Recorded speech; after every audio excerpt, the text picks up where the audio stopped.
Hello guys, welcome to MR Education Point. Today we are going to study class 12th macroeconomics chapter number 2 some basic concepts of macroeconomics.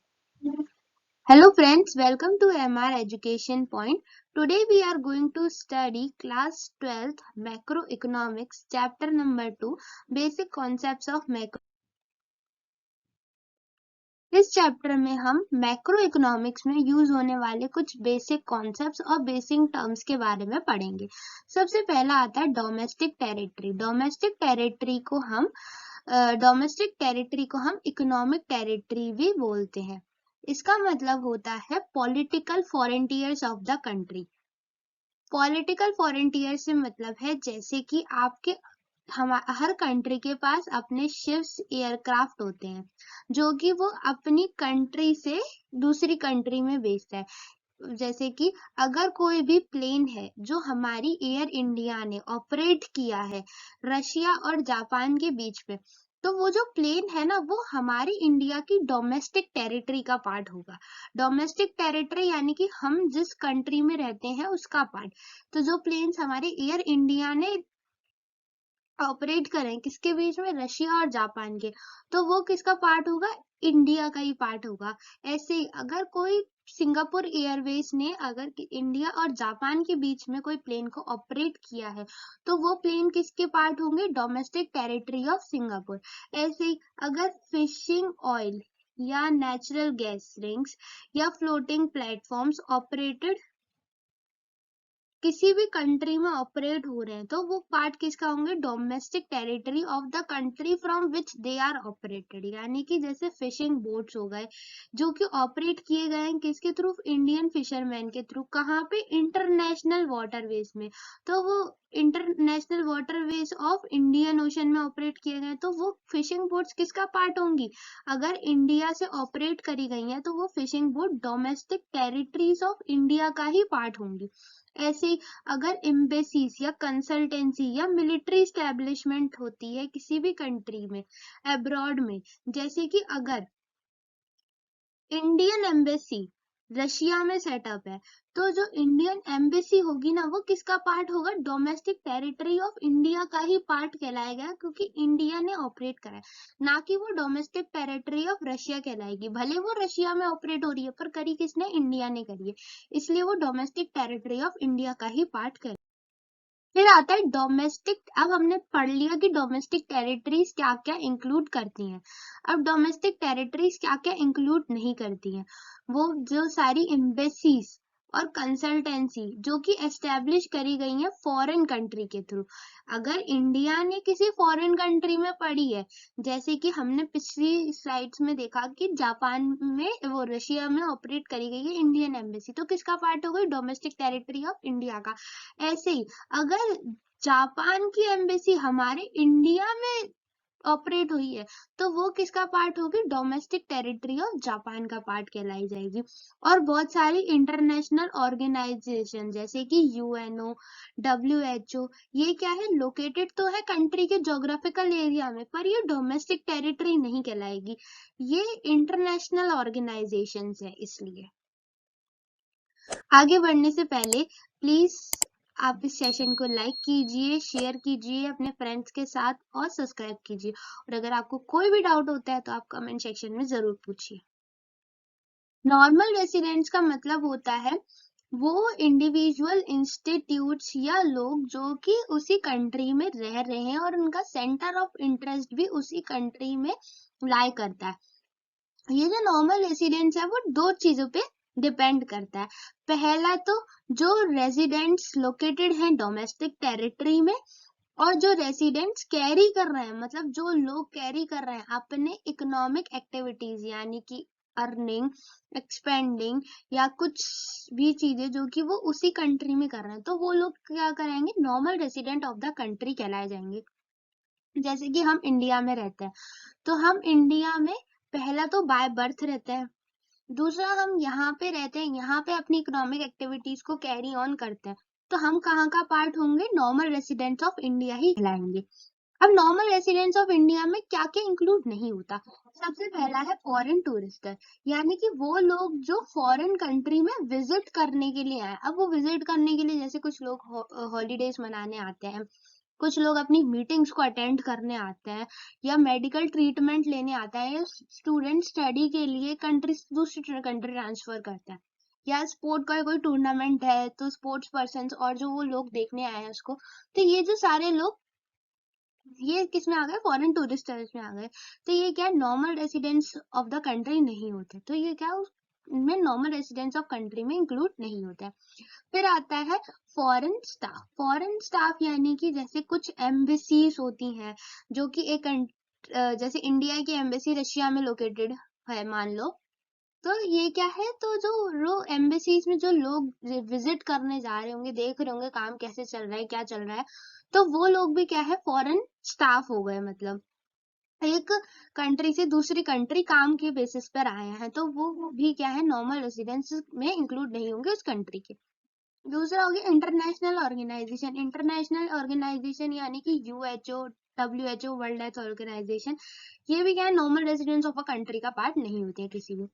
Employees of international organization. अब international organization के जो employees होते हैं, जैसे कि अगर एक American work कर रहा है यूएनओ में और उसका ऑफिस का है इंडिया में लोकेटेड है, तो वो क्या है, normal residence of America he treat करा जाएगा, इंडिया नहीं ट्रीट करा जाएगा।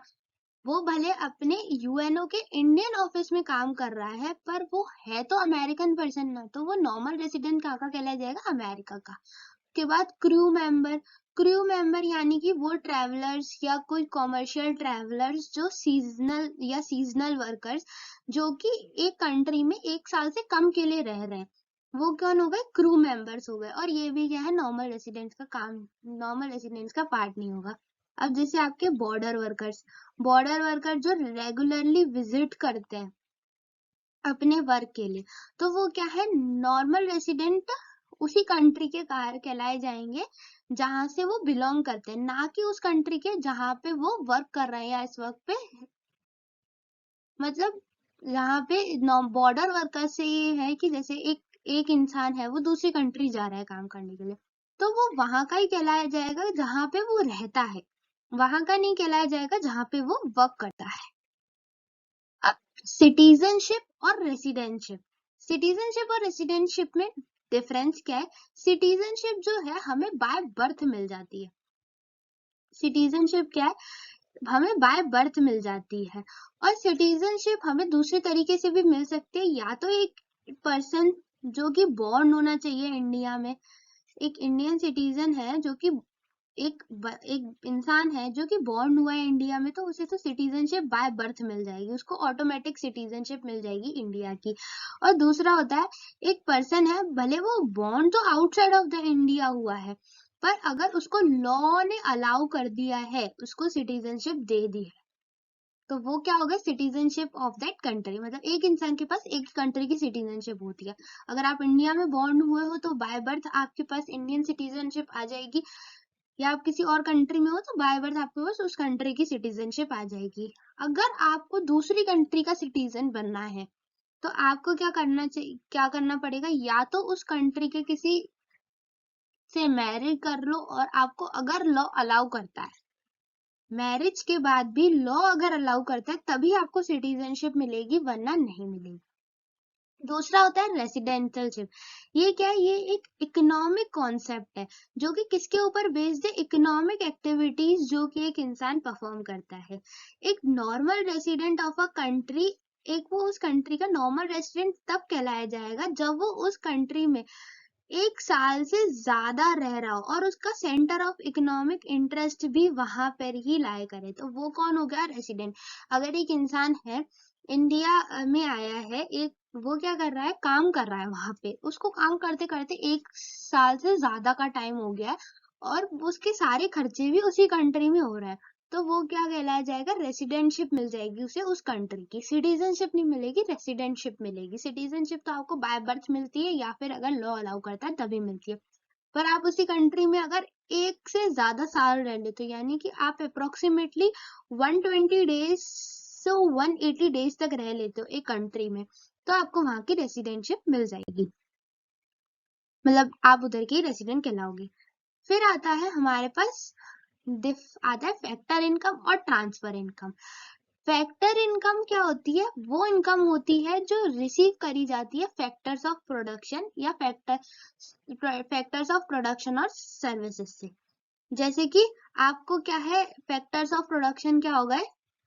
लैंड, लेबर, कैपिटल या एंटरप्रेन्योर, तो उनसे जो आने वाली इनकम है वो क्या कहलाई जाएगी? Factor income. जैसे कि आपका क्या होगा, लैंड से क्या मिलेगा? आपको रेंट मिलेगा, लेबर होगी तो उसे क्या मिलेगा? वेजेस मिलेगा, है ना। कैपिटल पे आपको इंटरेस्ट मिलेगा और एंटरप्रेन्योर क्या करेगा? प्रॉफिट कमाएगा। तो वो इनकम जो कि फैक्टर्स ऑफ प्रोडक्शन से आती है, क्या? फैक्टर सर्विसेज देने के बाद, वो कहलाई जाती है फैक्टर इनकम। और ट्रांसफर इनकम क्या होती है? वो इनकम जो कि रिसीव करी जाती है without rendering product services in return. यानी कि हम कोई सर्विसेज तो नहीं दे रहे, बट हमको फिर भी इनकम मिल रही है। वो कौन सी इनकम होती है? Transfer income. फैक्टर इनकम वो इनकम जो कि हमें फैक्टर्स ऑफ प्रोडक्शन से मिल रही है फैक्टर ऑफ सर्विसेज देने के बाद। ट्रांसफर इनकम वो इनकम जो कि हमें फैक्टर्स ऑफ रिसीव तो हो रही है without rendering any product services in return. दूसरा है नेचर। ये क्या है? नेशनल इनकम और डोमेस्टिक इनकम दोनों में इंक्लूड किया जाता है। और ट्रांसफर इनकम ना तो आपकी नेशनल इनकम में इंक्लूड होगी, ना तो आपकी डोमेस्टिक इनकम में इंक्लूड होगी। ये क्या है? ये एक अर्निंग कॉन्सेप्ट है। ये क्या करते हैं? हम अर्न करते हैं फैक्टर ऑफ प्रोडक्शन देके और सर्विसेज से हम अर्न करते हैं इस इनकम को। और ये क्या होते हैं? रिसिप्ट कॉन्सेप्ट, ये आपको दी जाती है ना। और इसमें जैसे कि फैक्टर्स ऑफ प्रोडक्शन आ गए आपके। फैक्टर्स ऑफ प्रोडक्शन क्या होगा? लैंड, लेबर, कैपिटल और एंटरप्रेन्योर। और ये कौन देगा आपको? हाउस होल्ड या गवर्नमेंट। जैसे कि इसके एग्जांपल्स हो गए रेंट, वेजेस, इंटरेस्ट और प्रॉफिट। या किसी बच्चे को अपनी पढ़ाई के लिए स्कॉलरशिप मिल रही है तो वो क्या है? उसकी ट्रांसफर इनकम है। या ओल्ड एज पेंशन मिलती है, या गवर्नमेंट डिपार्टमेंट में पहले थे उनको जो रिटायर हो जाते थे उसके बाद उनको पेंशन मिलती थी, या अनएम्प्लॉयमेंट अलाउंस मिलता है। तो ये सारी चीजें किसमें आ गई? आपकी ट्रांसफर इनकम में। अब आता है गुड्स। गुड्स हमारे पास दो टाइप के होता है, एक फाइनल गुड्स और एक इंटरमीडिएट गुड। फाइनल गुड्स वो गुड्स होते हैं जो कि या तो कंजम्पशन के लिए यूज होते हैं या तो इन्वेस्टमेंट के लिए यूज होते हैं। इन गुड्स में क्या इंक्लूड होता है? जैसे कि परचेज करी गई है हाउस होल्ड के थ्रू, यानी कि घर वाले लोग की वजह से हाउस होल्ड के थ्रू कोई परचेज हुई है किसी गुड्स की। जैसे कि अगर हाउस होल्ड ने परचेज करा है मिल्क, तो वो मिल्क क्या करेगा? उस मिल्क का वो कुछ नहीं करेगा, वो मिल्क उसके लिए क्या है? फाइनल प्रोडक्ट है।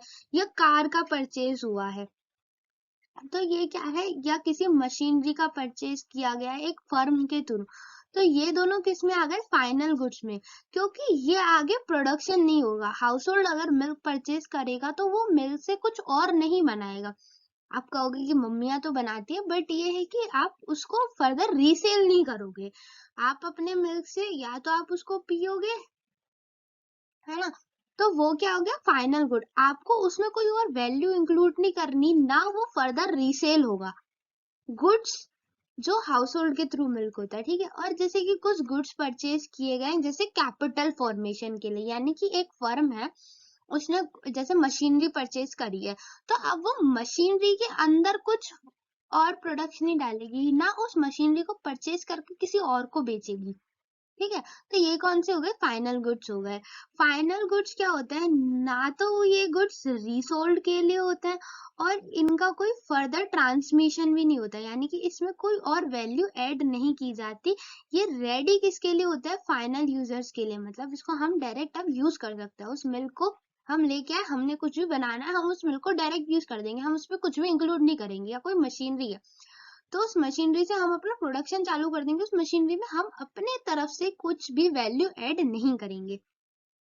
देखो ये यहाँ पे है ना, that is no value has to be added to a final good. और ये क्या दे और ये जो गुड्स होते हैं ना, फाइनल गुड्स, वो प्रोडक्शन बाउंड्री को क्रॉस कर चुके होते हैं। प्रोडक्शन बाउंड्री मतलब एक लाइन बना दी गई है, प्रोडक्शन बाउंड्री। अगर गुड्स हमारी उस प्रोडक्शन बाउंड्री के अंदर रह रहे हैं तो वो कौन से इंटरमीडिएट गुड, जैसे ही वो प्रोडक्शन बाउंड्री क्रॉस कर देते हैं, यानी कि उसमें कोई भी वैल्यू ऐड करना नहीं होती है, तो वो क्या हो जाता है, हमारे फाइनल गुड्स हो जाते हैं। जैसे कि मिल्क परचेज किया गया हाउस होल्ड के थ्रू और कंजम्पशन करा गया हाउस होल्ड के थ्रू, और कार किसके लिए परचेज करी गई है, फर्दर इन्वेस्टमेंट के लिए, या कोई मशीनरी परचेज करी गई है फर्म के through buy for further investment. अब फाइनल गुड्स हमारे पास दो टाइप के होते हैं। पहला होता है हमारा कंजम्पशन गुड और दूसरा आता है हमारा पहला होता है हमारा कंजम्पशन गुड, दूसरा होता है हमारा कैपिटल गुड। कंजम्पशन गुड्स किसके लिए होते हैं, जो कि सेटिस्फाई कर सकते हैं ह्यूमन वांट्स को डायरेक्टली कंज्यूम करके, और इनकी कैसी होती है, डायरेक्ट डिमांड होती है। कैपिटल गुड्स वो गुड्स होते हैं जो सेटिस्फाई करते हैं ह्यूमन डिमांड्स को, तो सेटिस्फाई करते हैं, पर कैसे करते हैं, indirectly. Consumption good directly satisfy कर देते हैं और कैपिटल गुड्स इनडायरेक्टली सेटिस्फाई कर देते हैं। ये क्या करते हैं, प्रोडक्शन को प्रमोट नहीं करते, प्रोडक्शन कैपेसिटी को। और ये किसके लिए यूज होता है, राइजिंग प्रोडक्शन कैपेसिटी। और इनकी एक्सपेक्टेड लाइफ क्या होती है, ये ड्यूरेबल गुड्स होते हैं, यानी कि इनकी लिमिटेड एक्सपेक्टेड लाइफ होती है। और ये क्या होता है, नॉन ड्यूरेबल गुड्स होते हैं। नॉन ड्यूरेबल गुड्स तो नहीं, एक तरीके से इनकी जो एक्सपेक्टेड लाइफ होती है वो मोर देन 1 ईयर हो गई, जिसको हम बार बार यूज कर सकते हैं। ये ड्यूरेबल होता है और वो नॉन ड्यूरेबल गुड्स होता है। जैसे कि कुछ गुड्स हैं जो सेटिस्फाई कर रहे हैं ह्यूमन वांट्स को डायरेक्टली, और कुछ गुड्स हैं जो इनडायरेक्टली सेटिस्फाई कर रहे हैं। जो डायरेक्टली सेटिस्फाई कर रहे हैं वो आ गए आपके कंजम्पशन गुड्स, और जो इनडायरेक्टली सेटिस्फाई कर रहे हैं वो आपके आ गए कैपिटल गुड्स। फिर आता है हमारा इंटरमीडिएट गुड्स। इंटरमीडिएट गुड्स क्या है, वो गुड्स या तो ईदर फॉर सेल होते हैं या तो ईदर फॉर फर्दर प्रोडक्शन होते हैं एक ही उसी सेम ईयर में। जैसे कि अगर 2022 में कोई गुड बना है तो वो उसी साल में फर्दर प्रोड्यूस होगा या तो उसी साल में वो फर्दर रीसेल होगा। जैसे कि गुड्स रीसेल होते हैं, जैसे डेयरी शॉप पे अगर किसी डेयरी शॉप ने मिल्क को परचेज किया है तो डेयरी शॉप वाला क्या करेगा, उस गुड का कुछ और प्रोडक्ट बनाएगा और वो अपनी डेयरी पे सेल करेगा। या तो जैसे further production of milk for, जैसे कि वो किसके लिए, या तो स्वीट्स बनाएगा। तो ये क्या है, ये जो नीदर किसमें, ना तो ये नेशनल इनकम में इंक्लूड होंगे ना तो ये डोमेस्टिक इनकम में इंक्लूड होंगे। और ये क्या होता है, नॉट रेडी फॉर यूज होता है, क्योंकि इनमें कुछ ना कुछ वैल्यू हमें ऐड ही करनी पड़ती है। जो फाइनल गुड्स होते हैं उनमें कोई भी वैल्यू ऐड नहीं करनी पड़ती, और जो इंटरमीडिएट गुड होते हैं वो उसमें हमें कुछ वैल्यू ऐड करनी पड़ती है। और ये क्या है, स्टिल प्रोडक्शन बाउंड्री में रहते हैं, जैसे कि milk use by dairy shops for resale, या एक फैक्ट्री के थ्रू कोल परचेज किया गया फर्दर प्रोडक्शन के लिए। तो ये सब किस में आ गए, हमारे इंटरमीडिएट गुड्स में। Thanks for watching friends. आपको ये भी सेशन पसंद आया हो तो प्लीज इसको लाइक कीजिए, और अगर आपको कोई भी डाउट हो तो आप नीचे कमेंट सेक्शन में पूछ सकते हैं, या आप इंस्टाग्राम टेलीग्राम के नीचे लिंक्स दिए गए हैं, आप वहां पे भी डीएम करके पूछ सकते हैं। Thank you.